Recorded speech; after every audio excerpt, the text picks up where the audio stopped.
اللہ کے حبیب صلی اللہ علیہ وسلم کی خدمت میں ایک شخص حاضر ہوا اور اس نے اذن جہاد طلب کیا. حضور میں جہاد پہ جانا چاہتا ہوں, مجھے اجازت مرحمت فرمائے.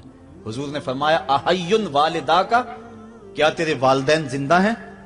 قالا نعم, عرض کی ہاں حضور میرے والدین زندہ ہیں. قالا ففیہما فجاہد, کہا جا ان کی خدمت کر, یہی تیرا جہاد ہے. ماں باپ کو بلکتا ہوا چھوڑ جائے اور آپ جہاد پہ چلا جائے, ماں فالج میں گری ہوئی ہے اور بیٹا تبلیغی گشت پہ چلا جائے, باپ تڑپ رہا ہے اور بیٹا پیر کی چوکھٹ پہ جھاڑو دیتا پھرے, اللہ راضی نہیں ہوگا. میں سچ کہتا ہوں, اپنے بھی خفا مجھ سے ہیں, بیگانے بھی ناخوش, کہ میں زہر حلاحل کو کبھی کہہ نہ سکا کند. بات وہی کہتا ہوں, سمجھتا ہوں جسے حق, نئے ابلائی مسجد ہوں, نئے تہذیب کا فرزند. محمد عربی صلی اللہ علیہ وسلم سے بڑا پیر کون ہو سکتا ہے؟ لیکن حضرت وہ ویسے کرنی نہیں آ رہے. آقا کریم اپنے بٹن کھولتے ہیں اور کرن کی طرف, یمن کی طرف رخ کر کے لمبی سانسیں لیتے ہیں اور کہا میں رحمان کی خوشبو پا رہا ہوں. ایک دن صحابہ نے پوچھا, بندہ نواز جس کے لیے تڑپتے ہو, جس کی ٹھنڈی ہوائیں آپ کو آ رہی ہیں, وہ آپ کا بڑا پیار کرنے والا ہے. کہا ہاں میرے سے بڑی محبت کرتا ہے.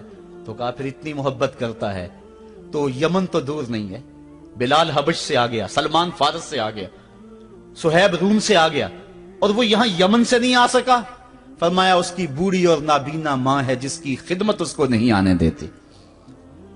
اللہ اکبر. اب حضرت اویس کرنی نہیں آئے لیکن خیر التابعین کہلائے. آئے نہیں لیکن حضور ان کی یاد میں تڑپ رہے ہیں. اللہ, بلکہ حضور نے فرمایا کہ کوئی جائے اویس بن عامر کو ملے, اور جب ملے تو اس کو کہنا میری امت کی بخشش کی دعا کرے. جو ماں باپ کی خدمت کرتا ہے اس سے ثابت ہوا اس کی دعائیں قبول ہوتی ہیں. میں نے ایک روایت میں پڑھا ہے کہ جو آدمی روزانہ اپنے والدین کے لیے دعا کرے, والدین زندہ ہوں تب بھی, والدین فوت ہو گئے ہوں تب بھی, یہ عادت بنا لے, روزانہ ماں باپ کے لیے دعا کرے, ساری زندگی اس کے رزق میں بے برکتی نہیں آئے گی. اللہ اس کو رزق کی فراوانی عطا کر دے گا. اور جو والدین کے لیے دعا نہیں کرتا اللہ تعالیٰ کی رحمتوں سے محروم ہو جاتا ہے. حضرت ابو ہریرہ رضی اللہ تعالیٰ عنہ جب بھی ہاتھ اٹھاتے تھے تو یہ دعا کرتے تھے, اللہم اغفر لابی ہریرہ ولأمی ولمن استغفر لہما. اے اللہ ابو ہریرہ کو بخش دے, حضرت ابو ہریرہ کی ماں کو بخش دے, اور قیامت تک جو ہم دونوں کے لیے بخشش کی دعا کرے اس کو بھی بخش دے. حضرت امام محمد بن سیرین ایک بزرگ ہوئے تابعی, جب بھی دعا کرتے تھے یہ دعا ضرور کرتے تھے, اے اللہ ابو ہریرہ کی بخشش کر دے. کسی نے کہا کہ تمہیں ابو ہریرہ رضی اللہ تعالیٰ عنہ ان کی ماں سے بڑی ہمدردی ہے. کہا ان سے جو ہمدردی ہونی ہے وہ تو ہونی ہے. انہوں نے کہا ہوا ہے اللہ ابو ہریرہ اور ان کی ماں کو بخش دے, جو ان کے لیے دعا کرے اس کو بھی بخش دے. تو میں دعا کر کے اپنی بخشش پکی کر رہا ہوں. تو والدین کے لیے دعا کرنا اللہ کی رحمت کو دعوت دینا ہے. تو فرمایا کہ جاؤ اویس بن عامر کو جانا اور جا کے اس کو میری امت کے لیے دعا کا کہنا. حضرت سیدنا عمر فاروق حضرت علی المرتضیٰ گئے, جا کے ڈھونڈا, تلاش کیا, اویس بن عامر ملے, حضور کا سلام کہا, بس پھوٹ پھوٹ کے رونے لگے. کہا بتاؤ میرے رسول کے لبوں پہ میرا نام کیسے آیا تھا, حضور میرا جب تذکرہ کرتے تھے کیسے کرتے تھے. یہ درد دیکھا تو بولے کہ کیا آپ اتنی محبت رکھتے ہیں تو پھر ملنے کیوں نہیں آئے حضور کو, اتنا جو پیار رکھتے ہیں تو زیارت کرنے کیوں نہیں آئے. تو حضرت اویس کرنی نے بات کے رخ کو بدلا, کہا تم نے میرے رسول کو دیکھا, تم نے میرے رسول کی زیارت کی ہے؟ کہا ہاں ہم تو صبح و شام وہاں رہے ہیں.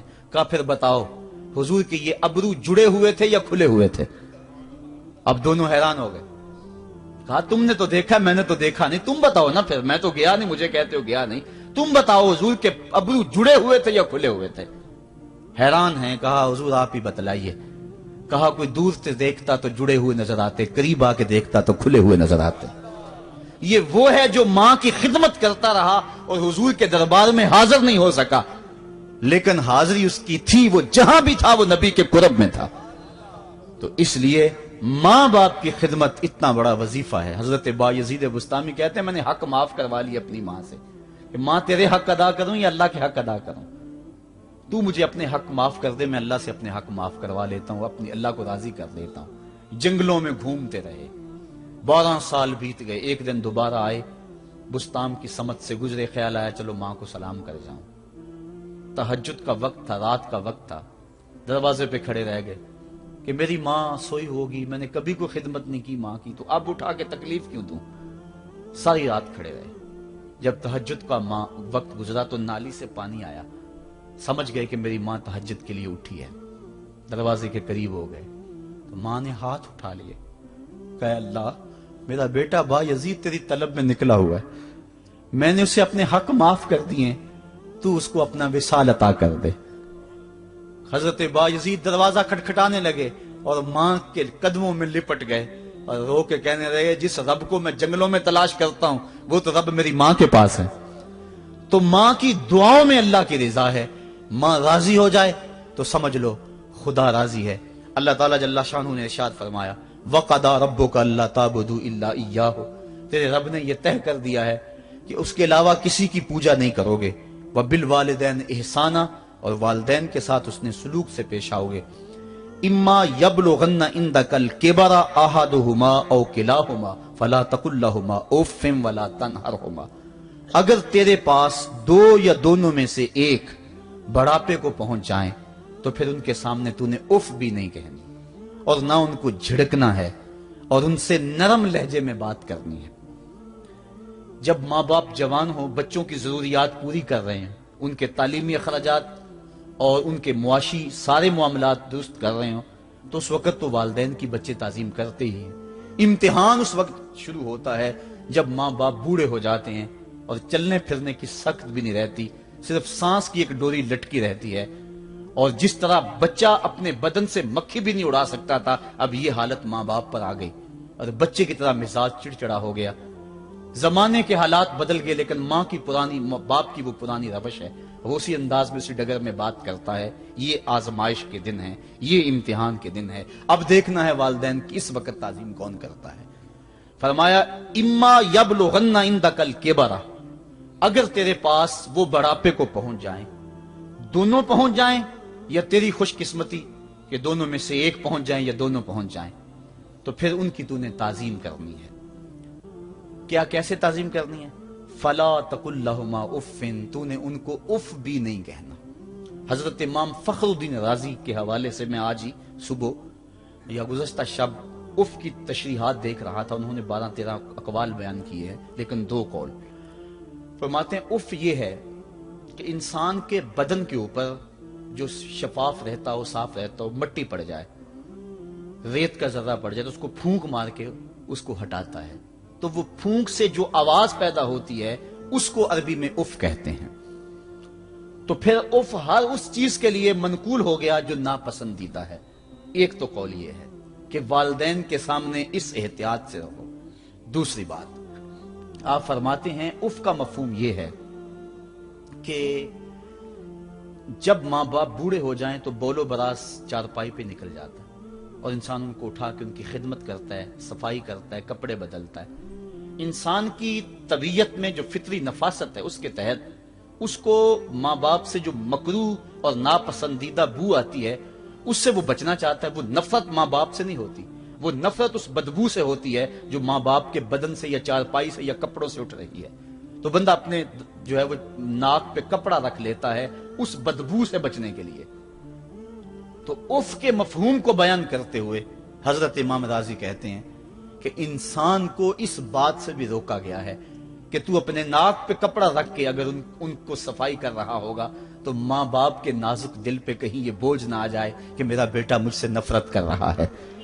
इसलिए वालिदैन की ताजीम का आलम यह है कि तू खुले नाक से उनकी खिदमत करे और वो बदबू सहता रहे और अपने नाक के ऊपर कपड़ा भी न रखे कि तेरे माँ और तेरे बाप के दिल के अंदर इतना खलाल और मलाल भी पैदा ना हो। यह है उफ का जुमरा। हजरत इमाम हसन रदी अल्लाह तआला अन्हु ने सारी जिंदगी अपनी वालिदा हजरत फातिमा तो ज़हरा के साथ बैठ के खाना नहीं खाया था। एक दिन हजरत सैयदा फातिमा ने फरमाया कि बेटा मेरा जी चाहता है कि मेरे साथ तुम बैठ के खाना खाओ, लेकिन तुमने कभी भी मेरे साथ बैठ के खाना नहीं खाया, क्या वजह है इसकी? तो हजरत इमाम हसन फरमाने लगे, अर्ज करने लगे, अम्मी मैं इस डर से आपके पास बैठ के खाना नहीं खाता कि कहीं किसी लुकमे की तरफ आपकी नजर बढ़ जाए और मैं अदमे आगही की वजह से अपने हाथ को उस लुकमे के पे डाल लूं। और ना जान सकूं कि इस लुकमे को उठाने का इरादा मेरी मां के दिल में पैदा हो चुका है और मैं अल्लाह की रहमतों से महरूम हो जाऊं, इस डर से मैं आपके साथ बैठ के खाना नहीं खाया करता। यानी मां बाप की ताजीम का आलम यह है, उफ तक ना कहो। हजरत सईद इब्न मुसय्यब रदी अल्लाह ताला अन्हो जलीलुल कदर ताबी हैं, वो फरमाते हैं कि वालिदैन के सामने बेटे की हालत क्या होनी चाहिए। वो फरमाते हैं जिस तरह भागा हुआ गुलाम पकड़ा जाए और उसको पकड़ के जो है वो आका के सामने पेश कर दिया जाए, तो उस भागे हुए गुलाम को पकड़ के जब आका के सामने पेश कर दिया जाए तो जो हालत उस गुलाम की होती है, बेटे की हालत ये मां बाप के सामने होनी चाहिए। अब उन बेटों को सोचना चाहिए जो अपने मां बाप को दकियानूसी का ताना देते हैं और समझते हैं ये ओल्ड फैशन है, इन्हें क्या पता जमाना कहां चला गया है, और उनके फैसलों को मुस्तरद करते हैं। उलमा ने इस बात को तफसील के साथ बयान किया है कि शरीयत के जो कतई ज़ाब्ते हैं, उन ज़ाब्तों और उन कवानीन को और उन मामलात में तो वालिदैन की फर्माबरदारी नहीं होगी अल्लाह की अगर मासियत होती हो, लेकिन जो मामले शक वाले हैं वहां मां बाप के कौल को तरजीह दी जाए। तो फरमाया उनके सामने उफ भी नहीं कहनी, वकुल्लहुमा कौलन करीमा, और उनसे नरम लहजे में बात करनी है। वख्फिद लहुमा जनाह ज़ुल्ल मिनर रहमा, और उनसे बात और उनके लिए अपने बाजू बिछा लेने हैं नरम दिली की वजह से, नरमी की वजह से। जब जानवर जमीन की तरफ रुख करता है, ऊपर से नीचे की तरफ आता है तो अपने परों को सकेड़ लेता है, तो उसके लिए ये लफ्ज बोले जाते हैं वख्फिज लहुमा जनाह